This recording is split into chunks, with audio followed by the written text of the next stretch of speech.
जम्मू कश्मीर में 65% से ज्यादा मतदान, उधमपुर में सबसे ज्यादा 64% वोटिंग। तीसरे और आखिरी चरण के मतदान पर बोले प्रदेश बीजेपी अध्यक्ष रविंद्र रैना, जनता ने दिल खोलकर लोकतंत्र के पर्व में हिस्सा लिया। जम्मू कश्मीर के पूर्व डिप्टी सीएम कविंद्र गुप्ता का दावा, 8 अक्टूबर को बीजेपी सबसे बड़ी पार्टी बनेगी। इंजीनियर राशिद ने पीडीपी और एनसी पर बोला हमला, कहा इन्हें 2 गज जमीन नहीं मिलेगी। हरियाणा के पलवल में पीएम मोदी की रैली, कहा आज गांव-गांव में बीजेपी की लहर है, कांग्रेस को दलित विरोधी पार्टी बताया। पीएम मोदी का दावा, हरियाणा में लगातार तीसरी बार बीजेपी की सरकार बनना तय, कांग्रेस केवल वोट बैंक की राजनीति करती है। प्रधानमंत्री ने कहा हरियाणा की धरती ने गीता का संदेश दिया, लेकिन कांग्रेस ने कभी उस संदेश पर अमल नहीं किया। पीएम नरेंद्र मोदी ने कहा कांग्रेस का फॉर्मूला न काम करो न करने दो, बीजेपी मेहनत और परिणाम पर ध्यान केंद्रित करती है। कांग्रेस के अंदर मची हुई है कलह। पीएम ने कहा दिल्ली में जिसकी सरकार, हरियाणा में उसी की सरकार बनती है। कांग्रेस ने गरीबों के हक को लूटा, कांग्रेस समझती है हरियाणा थाली में सरकार बनाकर परोस देगी, ये संभव नहीं। पीएम मोदी का गंभीर आरोप, कांग्रेस ने किसानों को बीजेपी के खिलाफ भड़काने की कोशिश की, सरकार बनाने के खोखले सपने देखती है कांग्रेस। पीएम मोदी का कांग्रेस पर प्रहार, कहा कांग्रेस को पाकिस्तान से मिलता है भरपूर समर्थन। पीएम बोले आज की कांग्रेस अर्बन नक्सलियों के शिकंजे में है। हरियाणा के बहादुरगढ़ में राहुल गांधी का रोड शो, सिर पर पहनी पगड़ी, कांग्रेस नेता देवेंद्र हुड्डा भी रहे साथ। प्रियंका गांधी कल हरियाणा के जुलाना में विनेश फोगाट के लिए करेंगी रैली, कल ही बवानी खेड़ा में प्रदीप नरवाल के लिए भी जनसभा। हरियाणा की जनता कांग्रेस की गारंटी के साथ खड़ी, सुप्रिया श्रीनेत का दावा। हरियाणा के कैथल से बीजेपी उम्मीदवार लीलाराम के बिगड़े बोल, कहा औकात में रहकर चुनाव लड़ेगा तो हम प्यार से चुनाव लड़ेंगे। लीलाराम ने सीएम नायब सिंह सैनी की मौजूदगी में कांग्रेस सांसद रणदीप सुरजेवाला को दी चेतावनी, कहा किसी गलतफहमी में है तो दूर कर ले, हम ईंट का जवाब पत्थर से देना जानते हैं। करनाल में विधानसभा चुनाव पर हरियाणा सीएम नायब सिंह सैनी ने कहा प्रदेश ने ये तय कर लिया है कि बीजेपी की सरकार बड़े बहुमत के साथ तीसरी बार बन रही है। सीएम नायब सिंह सैनी ने कांग्रेस पर निशाना साधते हुए कहा हरियाणा में कांग्रेस का वही हाल होगा जो मध्य प्रदेश और छत्तीसगढ़ में हुआ था।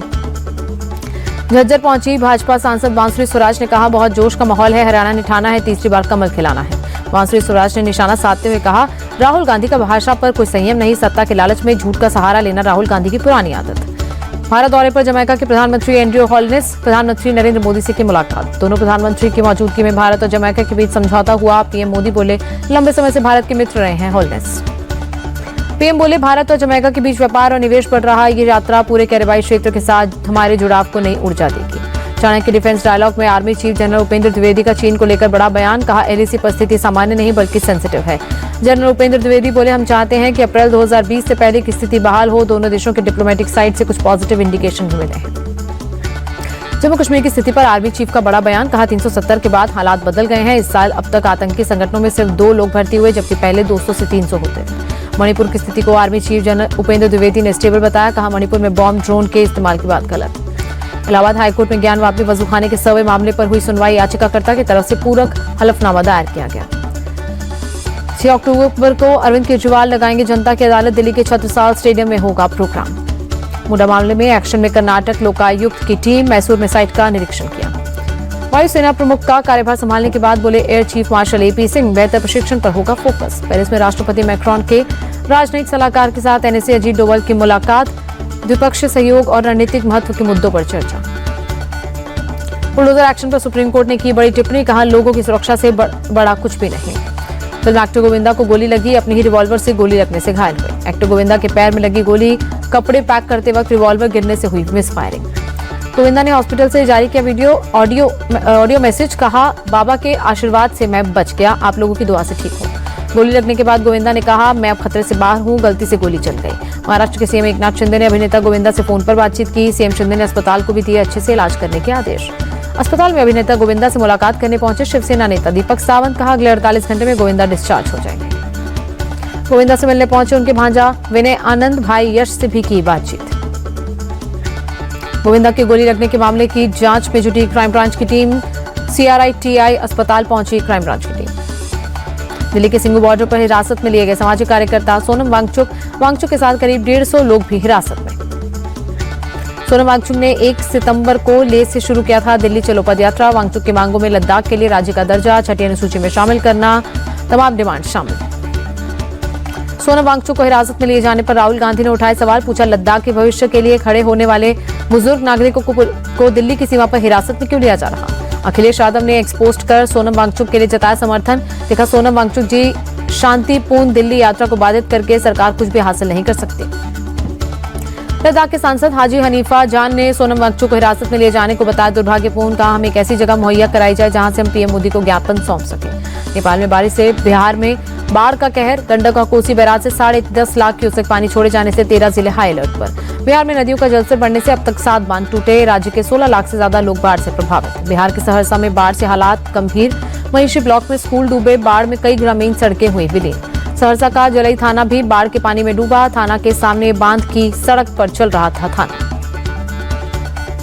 सड़क किनारे खुद टेंट लगाकर सिर्फ एक चौकी पर गुजारा कर रहा है पूरा परिवार। पानी में घुसकर घर के अंदर से अनाज और जरूरी सामान निकालते दिखे लोग। बिहार के सीतामढ़ी में बागमती नदी हुई बेकाबू। तेज बहाव की वजह से नदी के किनारे हुए कटाव।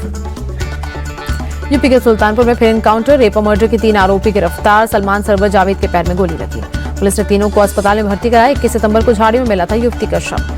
48 रुपए 50 पैसे महंगा हुआ LPG commercial gas cylinder. 5 kilo वाले एलपीजी गैस सिलेंडर की कीमतों में भी 12 रुपए की बढ़ोतरी हुई। दिल्ली में अब 19 किलोग्राम एलपीजी कमर्शियल सिलेंडर की कीमत 1740 रुपए। बढ़ी हुई कीमतें आज से लागू। सुबह सुबह दिल्ली की सड़कों पर निरीक्षण करने के लिए निकले सीएम आतिशी। सराय काले खां इलाके में बनी सड़कों का जायजा लिया। दिल्ली की खराब सड़कों को लेकर सीएम आतिशी ने कहा बारिश की वजह से दिल्ली की सड़कें काफी टूटी हुई हैं। दिल्ली में सड़कों की खराब स्थिति पर बोले मनीष सिसोदिया। कहा अरविंद केजरीवाल की मुहिम दिल्ली की सड़कों को गड्ढा मुक्त बनाना है। विधायक मंत्रियों को इसे लेकर निर्देश दिए। दिल्ली के मंत्री सौरभ भारद्वाज बोले निरीक्षण का दिखने लगा है असर। अलकनंदा क्षेत्र में GK2 तक जाने वाली सड़क पर गड्ढे बने थे। अधिकारियों ने गड्ढों पर पैच लगाया।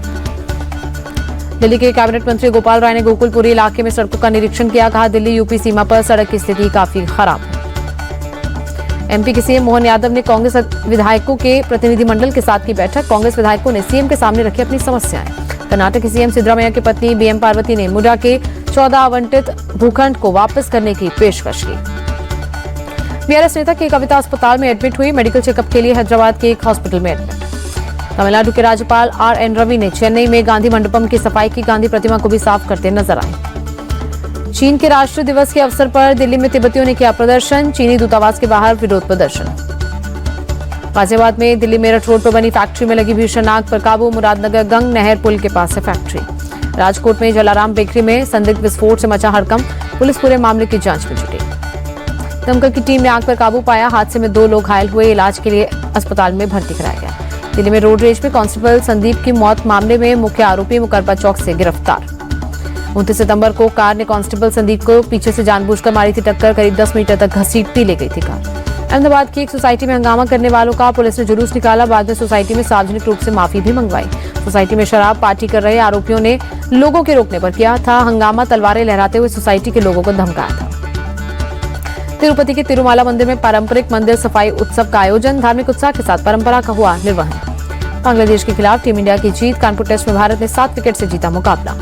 टीम इंडिया के लिए दूसरे टेस्ट में चमके यशस्वी जायसवाल। टीम इंडिया ने सीरीज 2-0 से जीती।